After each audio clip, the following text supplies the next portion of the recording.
नमस्कार दोस्तों। Blink books hub में आपका स्वागत है। क्या आपने कभी सोचा है कि सफलता की राह इतनी कठिन क्यों होती है? क्यों हमें हमेशा मुश्किलों का सामना करना पड़ता है? क्या कोई ऐसा तरीका है जिससे हम इन मुश्किलों को आसान बना सकें और अपने लक्ष्यों को प्राप्त कर सकें?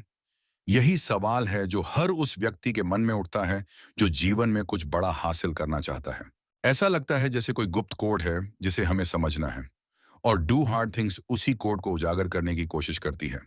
डू हार्ड थिंग्स किताब के लेखक स्टीव मैग्नस हमें सिखाते हैं कि सच्ची ताकत सिर्फ शरीर में नहीं, बल्कि हमारे दिमाग और सोचने के तरीके में होती है। यह किताब बताती है कि कैसे हम मुश्किल चीजों को अपनाकर मजबूत बन सकते हैं और वास्तविक सफलता हासिल कर सकते हैं। स्टीव मैग्नस, जो एक प्रतिष्ठित कोच और प्रदर्शन विशेषज्ञ हैं, ने इस किताब में विज्ञान और मनोविज्ञान के शक्तिशाली सिद्धांतों का उपयोग किया है ताकि हम अपनी मानसिकता को बदलकर मुश्किलों को अवसरों में बदल सकें। इस ऑडियो बुक में हम इस किताब की सबसे महत्वपूर्ण सीखों को आसान भाषा में समझेंगे ताकि आप भी अपनी सोच बदलकर मुश्किल चीजों को करने की हिम्मत जुटा सकें। हम देखेंगे कि कैसे डर को पार करना है, मानसिक थकान से लड़ना है और अपने लक्ष्यों को प्राप्त करने के लिए धैर्य और दृढ़ता का प्रदर्शन करना है। तो आइए मिलकर इस प्रेरणादायक यात्रा पर चलें और जानें कि कठिन काम करके हम कैसे अपनी जिंदगी को एक नई दिशा दे सकते हैं। अध्याय 1। असली ताकत जबरदस्ती नहीं, बल्कि लचीलापन है। दोस्तों, क्या आपने कभी किसी तूफान में एक पेड़ को देखा है? जो पेड़ सख्त और अड़ियल होते हैं वे टूट जाते हैं, जबकि जो लचीले होते हैं वे तूफान में भी खड़े रहते हैं। क्या यही बात हमारी जिंदगी पर भी लागू नहीं होती? क्या हमारी असली ताकत जबरदस्ती में है या लचीलेपन में? लोग सोचते हैं कि कठिन बनो का मतलब सिर्फ ज्यादा मेहनत करना या दर्द सहना है। वे सोचते हैं कि अगर वे बस कड़ी मेहनत करते रहें तो वे हर बाधा को पार कर लेंगे, मानो वे एक चट्टान की तरह हैं जो हर तूफान का सामना करने के लिए तैयार हैं।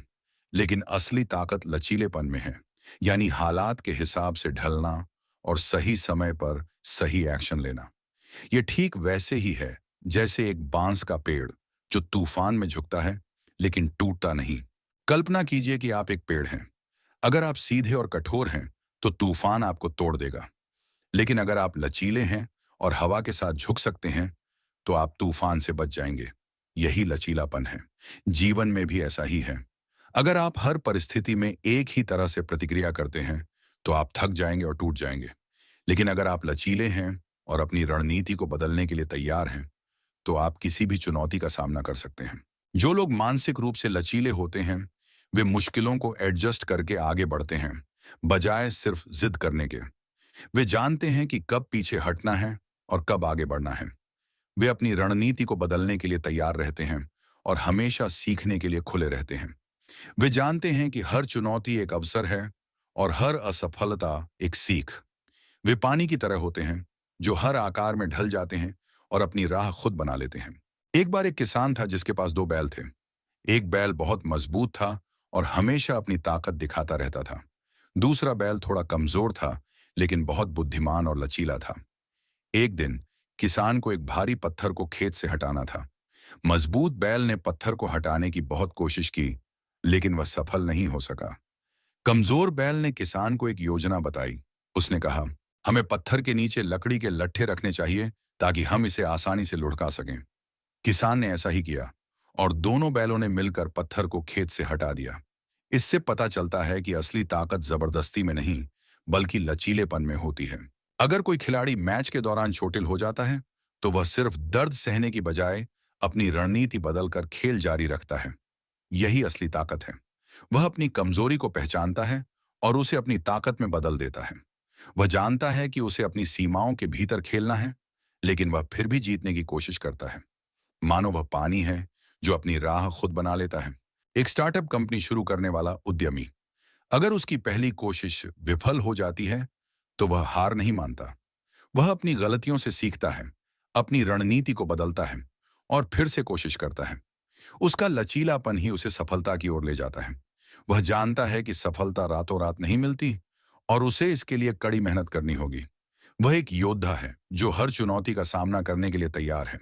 लचीलापन एक ऐसी कला है जिसे सीखा जा सकता है। इसके लिए आपको अपनी सोच को बदलने की जरूरत है।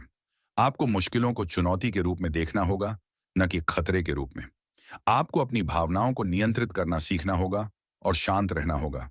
भले ही चीजें कितनी भी खराब क्यों ना हो, आपको अपनी कमजोरियों को स्वीकार करना होगा और उनसे सीखने के लिए तैयार रहना होगा। लचीलापन आपको मजबूत बनाता है, आपको अधिक आत्मविश्वास देता है और आपको जीवन में किसी भी चुनौती का सामना करने के लिए तैयार करता है। यह आपको एक बेहतर इंसान बनाता है, जो दूसरों की मदद करने और दुनिया को बदलने के लिए तैयार है। तो अगली बार जब आप किसी मुश्किल का सामना करें, तो याद रखें, लचीलापन ही असली ताकत है। बनो बांस का पेड़ जो हर तूफान में झुकता है, लेकिन कभी टूटता नहीं। अध्याय 2, डर और असहजता से बचना बंद करें। दोस्तों, क्या आपने कभी महसूस किया है कि डर आपको जकड़ लेता है, आपको आगे बढ़ने से रोकता है? क्या आप जानते हैं कि डर से भागने की बजाय उसका सामना करना ही असली बहादुरी है? हम में से ज्यादातर लोग कंफर्ट जोन में रहना पसंद करते हैं। यह वह जगह है जहां हम सुरक्षित और आरामदायक महसूस करते हैं, मानो हम एक नरम बिस्तर पर लेटे हुए हैं, जहां कोई परेशानी नहीं है। लेकिन अगर आप हर मुश्किल से बचते रहेंगे, तो कभी आगे नहीं बढ़ पाएंगे। असली विकास तभी होता है जब आप खुद को थोड़ा असहज महसूस करने की अनुमति देते हैं। ये ठीक वैसे ही है जैसे एक पौधा जिसे बढ़ने के लिए मिट्टी से बाहर निकलना होता है। डर और असहजता हमें रोकते हैं। वे हमें नए अवसरों को आजमाने से रोकते हैं और हमें अपनी पूरी क्षमता तक पहुंचने से रोकते हैं। वे हमारे दिमाग में एक दीवार खड़ी कर देते हैं जो हमें आगे बढ़ने से रोकती है। लेकिन डर और असहजता सिर्फ भावनाएं हैं। वे वास्तविक खतरे नहीं हैं। वे हमारे दिमाग की उपज हैं जो हमें सुरक्षित रखने के लिए बनाई गई हैं। जब आप डर और असहजता का सामना करते हैं, तो आप मजबूत बनते हैं। आप सीखते हैं कि आप कितने सक्षम हैं और आप क्या हासिल कर सकते हैं। आप अपने कंफर्ट जोन को बढ़ाते हैं और नए अवसरों के लिए खुलते हैं। ये ठीक वैसे ही है जैसे एक दरवाजा खोलना, जो आपको एक नई दुनिया में ले जाता है। डर को चुनौती देने का मतलब है अपने डर को नाम देना, उसे समझना और फिर धीरे धीरे उसका सामना करना। एक बार एक लड़का था जिसे ऊंचाई से बहुत डर लगता था। वह कभी भी किसी ऊंची जगह पर नहीं जाता था। एक दिन उसके दोस्तों ने उसे एक पहाड़ी पर चढ़ने के लिए कहा। वह बहुत डरा हुआ था, लेकिन उसने अपने डर का सामना करने का फैसला किया। उसने धीरे धीरे पहाड़ी पर चढ़ना शुरू किया। शुरुआत में उसे बहुत डर लग रहा था, लेकिन जैसे जैसे वह ऊपर चढ़ता गया, उसका डर कम होता गया। जब वह पहाड़ी की चोटी पर पहुंचा, तो उसे बहुत गर्व महसूस हुआ। उसने अपने डर पर विजय पा ली थी। अगर आपको पब्लिक स्पीकिंग से डर लगता है, तो उसे टालने की बजाय छोटे छोटे स्टेप्स में अभ्यास करें। धीरे धीरे आपका डर खत्म हो जाएगा। एक छोटे समूह के सामने बोलने से शुरुआत करें और धीरे धीरे बड़े दर्शकों के सामने बोलने का अभ्यास करें। हर बार जब आप बोलते हैं, तो आप अधिक आत्मविश्वास महसूस करेंगे और आपका डर कम होता जाएगा। मानो आप हर बार एक कदम आगे बढ़ रहे हैं और अंत में आप शिखर पर पहुंच जाएंगे। अगर आप एक नया कौशल सीखना चाहते हैं, तो शुरुआत में आपको असहज महसूस होगा। आप गलतियां करेंगे और आपको निराशा होगी। लेकिन अगर आप हार नहीं मानते हैं और अभ्यास करते रहते हैं, तो आप धीरे धीरे उस कौशल में महारत हासिल कर लेंगे। हर गलती एक सीख है और हर अभ्यास आपको बेहतर बनाता है। मानो आप हर बार एक नया रंग भर रहे हैं और अंत में आप एक सुंदर तस्वीर बना लेंगे। डर और असहजता से बचना बंद करें और उन्हें गले लगाएं। वे आपके विकास के लिए जरूरी हैं। वे आपको मजबूत बनाते हैं, आपको अधिक आत्मविश्वास देते हैं और आपको नए अवसरों के लिए खोलते हैं। डर को अपना दोस्त बनाएं और असहजता को अपना मार्गदर्शक। वे आपको एक नई दुनिया में ले जाएंगे, जहां आप अपनी पूरी क्षमता को पा सकते हैं। अध्याय 3, मानसिक थकान को कैसे हराएं। दोस्तों, क्या आपने कभी महसूस किया है कि आपका दिमाग बिल्कुल खाली हो गया है और आप कुछ भी नहीं सोच पा रहे हैं? क्या आप जानते हैं कि मानसिक थकान को कैसे हराया जा सकता है और अपने दिमाग को फिर से तरोताजा किया जा सकता है? कई बार हम मानसिक रूप से थक जाते हैं और मुश्किल चीजों को टालने लगते हैं। इसकी वजह यह है कि हम गलत तरीके से मेहनत करते हैं। हम अपने दिमाग को आराम देने के लिए समय नहीं निकालते हैं और हम अपने शरीर को पर्याप्त नींद नहीं देते हैं। मानो हम एक मशीन है जिसे लगातार चलाया जा रहा है, बिना किसी मरम्मत या रखरखाव के। मानसिक थकान हमें कमजोर बनाती है। यह हमारी एकाग्रता को कम करती है, हमारी निर्णय लेने की क्षमता को खराब करती है और हमें चिड़चिड़ा और निराश बनाती है। हम आसानी से हार मान लेते हैं और हम अपने लक्ष्यों को प्राप्त करने में असमर्थ हो जाते हैं। लेकिन मानसिक थकान को हराया जा सकता है। सही माइंडसेट, पर्याप्त आराम और बेहतर योजना से हम कठिन चीजों को आसान बना सकते हैं। हमें अपने दिमाग को आराम देने के लिए समय निकालना होगा, अपने शरीर को पर्याप्त नींद देनी होगी और अपनी ऊर्जा को सही दिशा में लगानी होगी। हमें अपने शरीर और दिमाग का ख्याल रखना होगा, जैसे हम अपने सबसे अच्छे दोस्त का ख्याल रखते हैं। एक बार एक लड़का था जो बहुत पढ़ता था। वह हमेशा किताबों में डूबा रहता था। एक दिन वह बहुत थक गया और उसे कुछ भी समझ में नहीं आ रहा था। उसके एक दोस्त ने उसे कहा, तुम्हें आराम करने की जरूरत है, जाओ और कुछ मजेदार करो। लड़के ने अपने दोस्त की बात मानी। वह पार्क में गया, कुछ दोस्तों के साथ खेला और खूब हंसा। जब वह घर लौटा तो उसका दिमाग तरोताजा था और वह फिर से पढ़ने के लिए तैयार था। अगर आप पढ़ाई या काम के दौरान जल्दी थक जाते हैं, तो अपने ब्रेक को सही तरीके से प्लान करें और अपने माइंड को रिफ्रेश रखें। हर घंटे में 5 से 10 मिनट का ब्रेक लें और कुछ ऐसा करें जो आपको पसंद हो। टहलने जाएं, संगीत सुनें या किसी दोस्त से बात करें। ब्रेक लेने से आपका दिमाग तरोताजा हो जाएगा और आप अधिक ऊर्जावान महसूस करेंगे। मानो आप अपने दिमाग को फिर से चार्ज कर रहे हैं, ताकि वह और अधिक काम कर सके। एक और उदाहरण, अगर आप रात में अच्छी नींद नहीं ले पाते हैं, तो सोने से पहले एक आरामदायक रूटीन बनाएं। गर्म पानी से नहाएं, एक किताब पढ़ें या ध्यान करें। अच्छी नींद आपके दिमाग को आराम देगी और आपको ताजगी महसूस कराएगी। मानो आप अपने दिमाग को एक अच्छी नींद दे रहे हैं, ताकि वह अगले दिन बेहतर काम कर सके। मानसिक थकान को हराने के लिए आपको अपनी देखभाल करने की जरूरत है। आपको अपने दिमाग और शरीर को आराम देने के लिए समय निकालना होगा और अपनी ऊर्जा को सही दिशा में लगानी होगी। अपने आप को प्यार करें और अपने शरीर और दिमाग का ख्याल रखें। वे आपके सबसे अच्छे दोस्त हैं और आपको उनका ख्याल रखना चाहिए। अध्याय 4, धैर्य और मानसिक दृढ़ता। दोस्तों, क्या आपने कभी किसी धावक को देखा है जो लंबी दूरी की दौड़ में भाग लेता है? वह धीरे धीरे और लगातार दौड़ता रहता है, भले ही वह थका हुआ हो। क्या यही बात हमारी जिंदगी पर भी लागू नहीं होती? क्या धैर्य और मानसिक दृढ़ता ही सफलता की कुंजी नहीं है? असली जीत उन लोगों की होती है जो धैर्य और मानसिक शक्ति के साथ मुश्किल चीजें करते रहते हैं। मुश्किल चीजों से भागने के बजाय उन्हें अपनाने की मानसिकता बनानी होगी। मुश्किल रास्ते ही असली सफलता की ओर ले जाते हैं। मानो हम एक पहाड़ चढ़ रहे हैं, जहां रास्ता कठिन है, लेकिन शिखर पर पहुंचने का आनंद अनमोल है। धैर्य और मानसिक दृढ़ता आपको तब भी आगे बढ़ने में मदद करते हैं जब चीजें मुश्किल होती हैं। वे आपको हार नहीं मानने देते हैं और आपको अपने लक्ष्यों को प्राप्त करने के लिए प्रेरित करते हैं। वे आपको बताते हैं कि आप कितने मजबूत हैं और आप क्या हासिल कर सकते हैं। वे आपको बताते हैं कि आप एक योद्धा हैं जो हर चुनौती का सामना करने के लिए तैयार है। धैर्य आपको यह समझने में मदद करता है कि सफलता में समय लगता है। यह आपको निराश नहीं होने देता है जब आप तुरंत परिणाम नहीं देखते हैं। यह आपको बताता है कि हर चीज का अपना समय होता है और आपको बस इंतजार करना होगा। यह आपको बताता है कि सफलता रातों रात नहीं मिलती और आपको इसके लिए कड़ी मेहनत करनी होगी। मानसिक दृढ़ता आपको चुनौतियों का सामना करने और असफलताओं से उबरने में मदद करती है।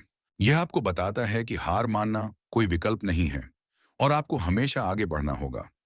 यह आपको बताता है कि हर असफलता एक सीख है और आपको उससे सीखना होगा। एक बार एक आदमी था जो एक नया बिजनेस शुरू करना चाहता था। उसने बहुत मेहनत की, लेकिन उसका बिजनेस सफल नहीं हो सका। वह बहुत निराश हो गया और उसने हार मान ली। लेकिन फिर उसने एक और बिजनेस शुरू करने का फैसला किया। उसने पिछली बार की गलतियों से सीखा और इस बार उसका बिजनेस सफल हो गया। इससे पता चलता है कि धैर्य और मानसिक दृढ़ता ही सफलता की कुंजी है। अगर आप एक नया बिजनेस शुरू कर रहे हैं, तो आपको शुरुआती संघर्ष सहने के लिए मानसिक रूप से तैयार रहना होगा। आपको धैर्य रखना होगा और हार नहीं माननी होगी, भले ही चीजें कितनी भी मुश्किल क्यों ना हों। आपको यह याद रखना होगा कि हर बिजनेस में उतार चढ़ाव आते हैं और आपको बस उनका सामना करना होगा। मानो आप एक लंबी दूरी की दौड़ में भाग ले रहे हैं और आपको धीरे धीरे और लगातार दौड़ना होगा, भले ही आप थके हुए हों। अगर आप एक लंबी दूरी की दौड़ के लिए प्रशिक्षण ले रहे हैं, तो आपको धैर्य रखना होगा और लगातार अभ्यास करना होगा। आपको अपने शरीर को प्रशिक्षित करने और अपने मन को मजबूत करने के लिए समय निकालना होगा। आपको यह याद रखना होगा कि हर दौड़ कठिन होती है, लेकिन आप इसे पूरा कर सकते हैं। मानो आप एक पहाड़ चढ़ रहे हैं और आपको धीरे धीरे और लगातार ऊपर चढ़ना होगा, भले ही रास्ता कठिन हो। धैर्य और मानसिक दृढ़ता वे गुण हैं जिन्हें विकसित किया जा सकता है। आपको अपने लक्ष्यों पर ध्यान केंद्रित करना होगा, हार नहीं माननी होगी और हमेशा सीखने के लिए खुले रहना होगा। आपको अपने आप पर विश्वास करना होगा और यह जानना होगा कि आप कुछ भी हासिल कर सकते हैं। आपको अपने डर का सामना करना होगा, अपनी सीमाओं को चुनौती देना होगा और कभी भी हार नहीं माननी होगी। अध्याय 5, खुद को मुश्किल हालात में डालने की आदत डालें। दोस्तों, क्या आपने कभी किसी पर्वतारोही को देखा है जो एक ऊंचे पहाड़ पर चढ़ता है? क्या आप जानते हैं कि उसे मुश्किल हालात का सामना करने की आदत कैसे होती है? क्या हम भी अपनी जिंदगी में मुश्किल हालात का सामना करने की आदत डाल सकते हैं? अपने दिमाग और शरीर को चुनौतीपूर्ण स्थितियों में डालने से हम मजबूत बनते हैं। हर दिन कुछ ऐसा करें जो आपको थोड़ा मुश्किल या असहज लगे। धीरे धीरे यह आदत आपकी सहन शक्ति और आत्मविश्वास को बढ़ा देगी। मानो हम एक योद्धा हैं जो हर रोज युद्ध में जाते हैं और हर युद्ध हमें मजबूत बनाता है। जब आप खुद को मुश्किल हालात में डालते हैं तो आप सीखते हैं कि आप कितने सक्षम हैं। आप सीखते हैं कि आप चुनौतियों का सामना कर सकते हैं और आप अपने लक्ष्यों को प्राप्त कर सकते हैं। आप अपने कंफर्ट जोन से बाहर निकलते हैं और आप नए अवसरों के लिए खुलते हैं। मानो आप अपने आप को एक नई दुनिया में प्रवेश करने की अनुमति दे रहे हैं, जहां आप अपनी पूरी क्षमता को पा सकते हैं। खुद को मुश्किल हालात में डालना आपको अधिक आत्मविश्वास और आत्मनिर्भर बनाता है। यह आपको अपने कंफर्ट जोन को बढ़ाने और नए अवसरों के लिए खुलने में मदद करता है। यह आपको बताता है कि आप कुछ भी कर सकते हैं, अगर आप चाहें तो। मानो आप अपने आप को एक सुपर हीरो बना रहे हैं जो किसी भी चुनौती का सामना कर सकता है। एक बार एक लड़का था जो बहुत शर्मीला था। वह कभी भी किसी नए व्यक्ति से बात नहीं करता था। एक दिन उसके शिक्षक ने उसे स्कूल के नाटक में भाग लेने के लिए कहा। वह बहुत डरा हुआ था, लेकिन उसने भाग लेने का फैसला किया। उसने रिहर्सल में बहुत मेहनत की और उसने अपने डर का सामना किया।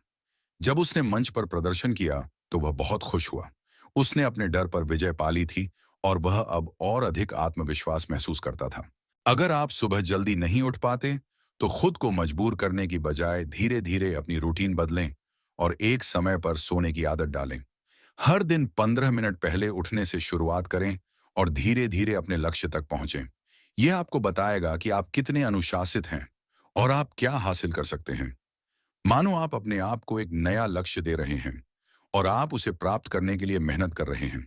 अगर आप एक नई भाषा सीखना चाहते हैं तो शुरुआत में आपको शर्मिंदगी महसूस होगी। आप गलतियां करेंगे और आपको निराशा होगी। लेकिन अगर आप हार नहीं मानते हैं और अभ्यास करते रहते हैं तो आप धीरे धीरे उस भाषा में महारत हासिल कर लेंगे। यह आपको बताएगा कि आप कितने सक्षम हैं और आप क्या हासिल कर सकते हैं। मानो आप अपने आप को एक नई दुनिया के दरवाजे खोल रहे हैं और आप नए लोगों से मिल रहे हैं। खुद को मुश्किल हालात में डालने की आदत डालें और आप देखेंगे कि आप कितने मजबूत हैं। यह आपको बताएगा कि आप एक योद्धा हैं और आप कुछ भी हासिल कर सकते हैं। मानो आप अपने आप को एक सुपर हीरो बना रहे हैं जो किसी भी चुनौती का सामना कर सकता है। अध्याय 6, असली ताकत दिखाने के लिए अहंकार को छोड़ें। दोस्तों, क्या आपने कभी किसी बुद्धिमान व्यक्ति को देखा है? क्या आप जानते हैं कि वह कितना विनम्र होता है और हमेशा सीखने के लिए तैयार रहता है? क्या अहंकार हमारे विकास में बाधा बन सकता है? लोग सोचते हैं कि हार मानना कमजोरी है, लेकिन असली ताकत यह जानने में है कि कब रुकना और कब आगे बढ़ना है। जब आप अपने अहंकार को छोड़कर खुद को सुधारने पर ध्यान देते हैं, तो आप और भी मजबूत बन जाते हैं। मानो हम एक शिष्य हैं जो हमेशा सीखने के लिए तैयार रहते हैं और कभी भी अपने ज्ञान पर गर्व नहीं करते हैं। अहंकार हमें अंधे कर देता है। यह हमें अपनी गलतियों को देखने से रोकता है और हमें सीखने से रोकता है। जब हम अपने अहंकार को छोड़ देते हैं तो हम अधिक खुले और ग्रहणशील बन जाते हैं। हम दूसरों से सीख सकते हैं और हम अपनी गलतियों से सीख सकते हैं। मानो हम एक नई दुनिया के दरवाजे खोल रहे हैं जहां हम नई चीजें सीख सकते हैं और बेहतर इंसान बन सकते हैं। अहंकार को छोड़ना आपको अधिक विनम्र और मानवीय बनाता है। यह आपको दूसरों के साथ बेहतर संबंध बनाने में मदद करता है। यह आपको बताता है कि आप एक इंसान हैं और आप गलतियां कर सकते हैं। मानो आप अपने आप को एक बेहतर इंसान बना रहे हैं जो दूसरों की मदद करने के लिए तैयार है। एक बार एक राजा था जो बहुत अहंकारी था। वह हमेशा सोचता था कि वह सब कुछ जानता है। एक दिन उसके राज्य में एक बुद्धिमान व्यक्ति आया। राजा ने उस व्यक्ति को अपने ज्ञान को चुनौती देने के लिए कहा। बुद्धिमान व्यक्ति ने राजा को एक कहानी सुनाई। कहानी सुनने के बाद राजा को एहसास हुआ कि वह कितना अज्ञानी था। उसने अपने अहंकार को छोड़ दिया और उसने बुद्धिमान व्यक्ति से सीखने का फैसला किया। अगर आप किसी बहस में फंस जाते हैं, तो सिर्फ जीतने के लिए जिद करने की बजाय शांत रहकर सही तर्क पर ध्यान दें। सुने कि दूसरा व्यक्ति क्या कह रहा है और समझने की कोशिश करें कि वह कहां से आ रहा है। यह आपको बताएगा कि आप कितने समझदार हैं और आप दूसरों को कितना सम्मान देते हैं। मानो आप अपने आप को एक बेहतर संवादक बना रहे हैं जो दूसरों की बात सुनने के लिए तैयार है। अगर आप एक गलती करते हैं तो उसे स्वीकार करें और उससे सीखें। अपनी गलती के लिए दूसरों को दोष न दें। यह आपको बताएगा कि आप कितने ईमानदार हैं और आप अपनी गलतियों से सीखने के लिए कितने तैयार हैं। मानो आप अपने आप को एक बेहतर इंसान बना रहे हैं जो अपनी गलतियों से सीखने के लिए तैयार है। अहंकार को छोड़ें और आप देखेंगे कि आप कितने मजबूत हैं। यह आपको बताएगा कि आप एक शिष्य हैं और आप हमेशा सीखने के लिए तैयार हैं। मानो आप अपने आप को एक बेहतर इंसान बना रहे हैं जो दूसरों के साथ मिलकर काम करने के लिए तैयार है। अध्याय 7, मानसिक और शारीरिक ऊर्जा को सही दिशा में लगाएं। दोस्तों, क्या आपने कभी किसी इंजन को देखा है?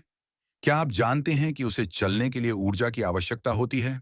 क्या हम भी अपनी मानसिक और शारीरिक ऊर्जा को सही दिशा में लगा सकते हैं ताकि हम अपने लक्ष्यों को प्राप्त कर सकें? कठिन चीजें करने के लिए सिर्फ इच्छा शक्ति काफी नहीं होती। अपनी मानसिक और शारीरिक ऊर्जा को सही चीजों में लगाएं ताकि आप ज्यादा लंबे समय तक टिक सकें। छोटी छोटी आदतें बनाएं जो मुश्किल चीजों को आसान बना दें। मानो हम एक एथलीट हैं जो अपनी ऊर्जा को सही तरीके से इस्तेमाल करते हैं और लंबी दूरी तक दौड़ने में सक्षम होते हैं। इच्छा शक्ति एक सीमित संसाधन है। हम इसका उपयोग बहुत जल्दी कर सकते हैं। इसीलिए हमें अपनी मानसिक और शारीरिक ऊर्जा को बचाने और इसे सही दिशा में लगाने की जरूरत है। हमें अपनी प्राथमिकताओं को निर्धारित करना होगा, अपनी आदतों को सुधारना होगा और अपनी ऊर्जा को सही तरीके से इस्तेमाल करना होगा। मानो हम अपने आप को एक योद्धा बना रहे हैं जो युद्ध में जाने से पहले अपनी ऊर्जा को बचाते हैं। अपनी ऊर्जा को सही दिशा में लगाने के लिए आपको अपनी प्राथमिकताओं को निर्धारित करने और अपनी गतिविधियों को व्यवस्थित करने की जरूरत है। आपको उन चीजों से बचना होगा जो आपकी ऊर्जा को बर्बाद करती हैं और आपको उन चीजों पर ध्यान केंद्रित करना होगा जो आपको ऊर्जा देती हैं। आपको अपनी आदतों को सुधारना होगा ताकि आप अपनी ऊर्जा को सही तरीके से इस्तेमाल कर सकें। मानो आप अपने आप को एक एथलीट बना रहे हैं जो प्रशिक्षण के दौरान अपनी ऊर्जा को सही तरीके से इस्तेमाल करता है। एक बार एक आदमी था जो बहुत व्यस्त था। वह हमेशा काम करता रहता था और उसके पास आराम करने का समय नहीं था। एक दिन वह बहुत थक गया और बीमार पड़ गया। डॉक्टर ने उसे कहा, तुम्हें आराम करने की जरूरत है। तुम्हें अपनी ऊर्जा को बचाने की जरूरत है। आदमी ने डॉक्टर की बात मानी। उसने कुछ समय के लिए काम करना बंद कर दिया और उसने आराम करना शुरू कर दिया। धीरे धीरे वह ठीक हो गया और वह फिर से काम करने के लिए तैयार हो गया। अगर आप रोज एक्सरसाइज नहीं कर पाते, तो शुरुआत में 10 मिनट की वॉक करें और धीरे धीरे आदत को बढ़ाएं। हर दिन एक ही समय पर एक्सरसाइज करने की कोशिश करें ताकि यह आपकी रूटीन का हिस्सा बन जाए। यह आपको बताएगा कि आप कितने अनुशासित हैं और आप अपनी ऊर्जा को कितने सही तरीके से इस्तेमाल कर सकते हैं।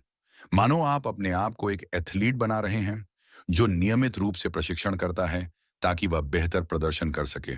अगर आप काम के दौरान जल्दी थक जाते हैं, तो छोटे छोटे ब्रेक लें और कुछ ऐसा करें जो आपको पसंद हो। टहलने जाएं, संगीत सुनें या किसी दोस्त से बात करें। यह आपको बताएगा कि आप अपनी ऊर्जा को कितने सही तरीके से इस्तेमाल कर सकते हैं और आप अधिक उत्पादक बन सकते हैं।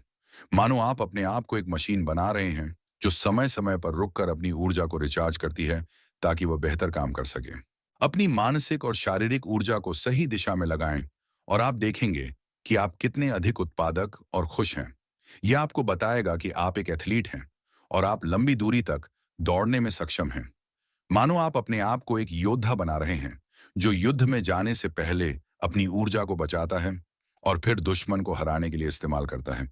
अध्याय 8, मानसिक मजबूती कैसे बढ़ाएं।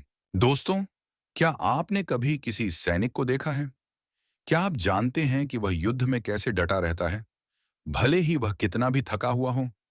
क्या हम भी अपनी जिंदगी में मानसिक मजबूती बढ़ा सकते हैं ताकि हम मुश्किल हालात का सामना कर सकें?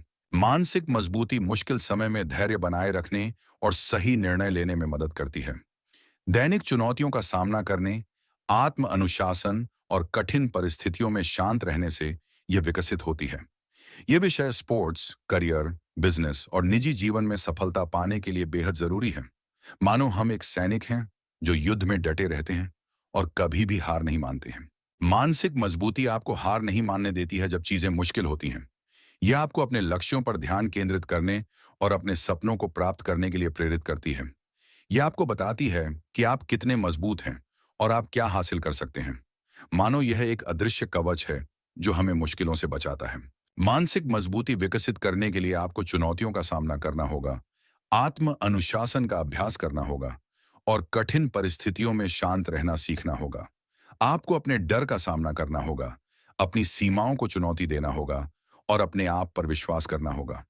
मानो यह एक मांसपेशी है जिसे जितना अधिक व्यायाम किया जाता है उतनी ही मजबूत होती है।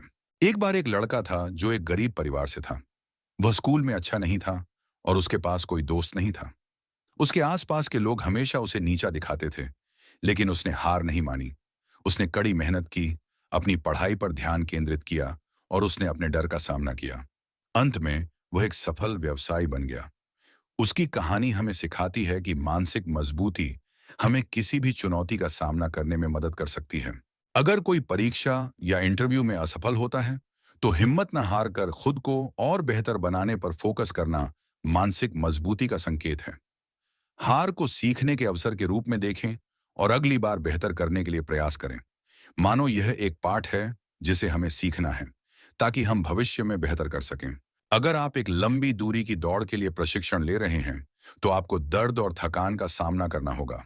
मानसिक मजबूती आपको दर्द और थकान को सहने और अपनी दौड़ को पूरा करने में मदद करती है।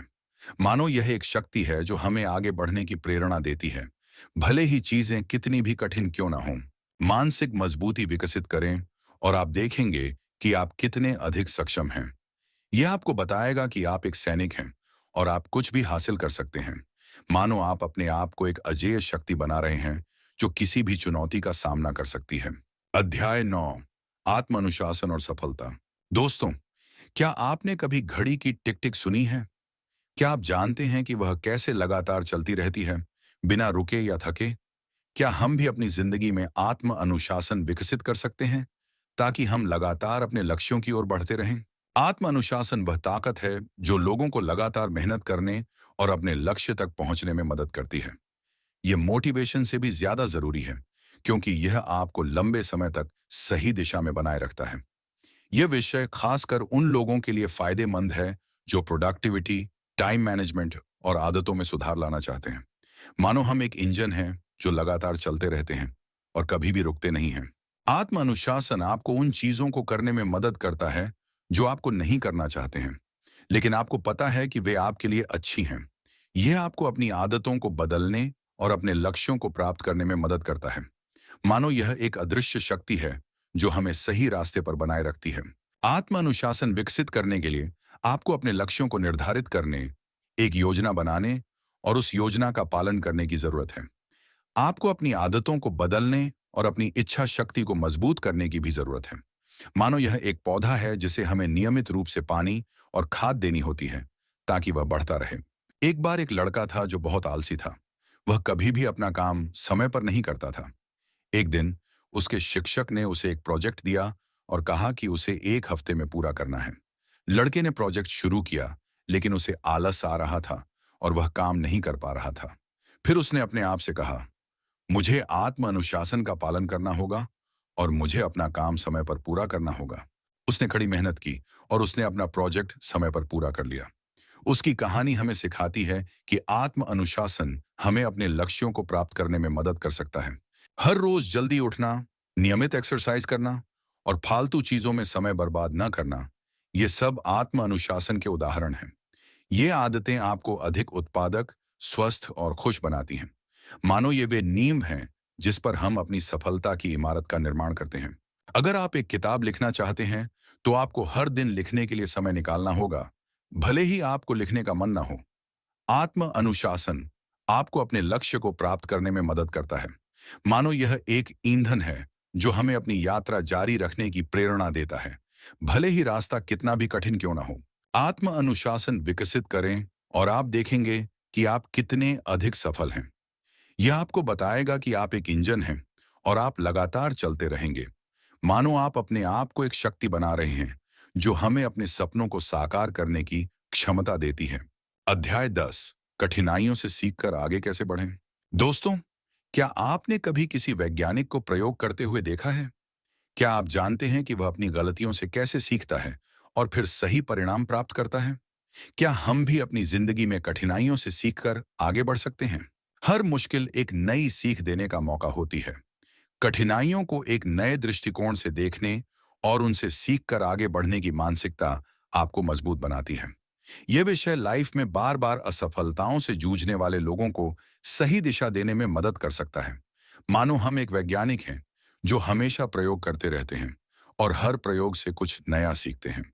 कठिनाइयों से सीखना आपको अधिक बुद्धिमान और अनुभवी बनाता है। यह आपको अपनी गलतियों से बचने और भविष्य में बेहतर निर्णय लेने में मदद करता है। मानो यह एक प्रकाश है जो हमें अंधेरे में भी सही रास्ता दिखाता है। कठिनाइयों से सीखने के लिए आपको अपनी गलतियों को स्वीकार करने, उनसे सीखने और आगे बढ़ने के लिए तैयार रहने की जरूरत है। आपको एक सकारात्मक दृष्टिकोण रखने और हार नहीं मानने की भी जरूरत है। मानो यह एक यात्रा है जिसमें हम हमेशा सीखते रहते हैं और आगे बढ़ते रहते हैं, भले ही रास्ता कितना भी कठिन क्यों ना हो। एक बार एक लड़की थी जो एक कलाकार बनना चाहती थी। उसने बहुत मेहनत की, लेकिन उसके चित्र अच्छे नहीं होते थे। वह निराश हो गई और उसने हार मान ली। लेकिन फिर उसने एक और कला सीखने का फैसला किया। उसने एक मूर्तिकार बनने का फैसला किया और उसने बहुत मेहनत की। धीरे धीरे वह एक अच्छी मूर्तिकार बन गई। उसकी कहानी हमें सिखाती है कि कठिनाइयों से सीखकर हम अपने लक्ष्यों को प्राप्त कर सकते हैं। अगर किसी का बिजनेस फेल हो जाता है, तो उसे इससे सीखकर अगली बार बेहतर रणनीति बनानी चाहिए, बजाय हार मानने के। विश्लेषण करें कि क्या गलत हुआ और अगली बार इसे कैसे टाला जा सकता है। मानो यह एक अवसर है अपने आप को सुधारने और एक बेहतर भविष्य बनाने का। अगर आप एक रिश्ते में असफल होते हैं, तो अपनी गलतियों से सीखें और भविष्य में एक बेहतर साथी बने। यह आपको बताएगा कि आप कैसे अधिक संवेदनशील, समझदार और प्रेमपूर्ण बन सकते हैं। मानो यह एक रास्ता है अपने आप को बेहतर बनाने का और एक अच्छा रिश्ता बनाने का। कठिनाइयों से सीखें और आप देखेंगे कि आप कितने अधिक मजबूत हैं। यह आपको बताएगा कि आप एक वैज्ञानिक हैं और आप हमेशा कुछ नया सीखते रहेंगे। मानो यह एक जादुई कुंजी है जो हमें अपने सपनों को साकार करने में मदद करती है। तो दोस्तों, यह थी स्टीव मैग्नस की किताब डू हार्ड थिंग्स की समरी। हमने सीखा कि असली ताकत लचीलेपन में है, डर और असहजता से बचना बंद करना चाहिए, मानसिक थकान को कैसे हराना है और धैर्य और मानसिक दृढ़ता का महत्व क्या है। हमने यह भी सीखा कि हमें अपनी मानसिक और शारीरिक ऊर्जा को सही दिशा में लगाना चाहिए, अहंकार को छोड़ना चाहिए और कठिनाइयों से सीखना चाहिए। मानो हमने एक यात्रा पूरी कर ली है जिसमें हमने कई महत्वपूर्ण सबक सीखे हैं। यह किताब हमें सिखाती है कि मुश्किलों से भागने की बजाय उन्हें गले लगाना चाहिए, क्योंकि मुश्किल रास्ते ही असली सफलता की ओर ले जाते हैं। यह हमें बताती है कि हम सभी में क्षमता है और हम कुछ भी हासिल कर सकते हैं अगर हम चाहें तो। मानो यह एक मंत्र है जो हमें अपनी शक्ति का एहसास कराता है। अगर आपको यह ऑडियो बुक पसंद आई हो, तो कृपया इसे लाइक करें, शेयर करें और मेरे चैनल को सब्सक्राइब करना ना भूलें। और हाँ, कमेंट में बताएं कि आपको इस किताब का कौन सा पार्ट सबसे ज्यादा प्रेरणादायक लगा। अगली बार फिर मिलेंगे एक नई किताब के साथ। तब तक के लिए मुश्किलें करते रहिए और आगे बढ़ते रहिए। मानो यह एक अलविदा नहीं, बल्कि एक वादा है कि हम फिर मिलेंगे और साथ मिलकर सीखते और बढ़ते रहेंगे।